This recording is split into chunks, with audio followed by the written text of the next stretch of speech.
دعا کوه مورګیانې مرمه، دعا کوئ ټوله غیبتي وساتئ. دعا کوه مورجانې مرمه، له تندې د بچ کېدو هیڅ هیله مې نشته.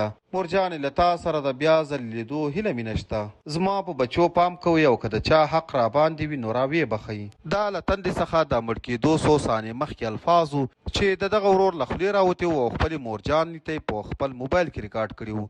له هغه څخه وروسته د خپل روح خپل رب ته وسپارل. د دغه ویډیو په لیدو او د دغه ورور د دغه الفاظو په اورېدو سره د انسان زړه ټوټه ټوټه شي. په والله چې زموږ په سترګو کې اوښکې راغلې، ځکه دا هغه حالت دی چې انسان خپل مرګ په خپلو سترګو ویني او له خپلو خواخوږو مور پلار او بچو سره خدای پاماني کوي.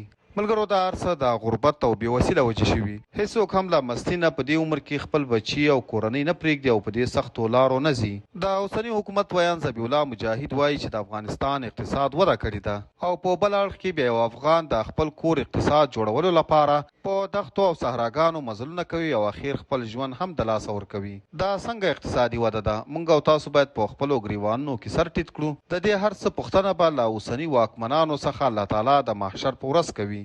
ټوله ورځ مو په همدې جنجال وي چې یو موټر، یوه ښځه، یوه دنده، یو کور، یو ځل حج، یو آیفون او 1 لک معاش بسنه نه کوي. په دې نظام کې اوس هم داسې کسان شته چې ډبل معاش لري، حتی چې امیر المؤمنین له ډبل معاشونو څخه هر چارواکی منع کړی دی. د مامور لپاره قرارداد منع کړی او بیا یې هم کوي.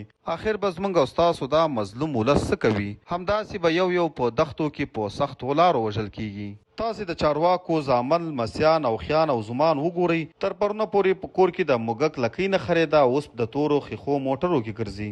بس همدومره به وایم چې څوک هم له دې هیواد او له دې مظلومو هیوادوالو سره ظلم کوي، الله تعالی دې په خپل قهر اخته کړي.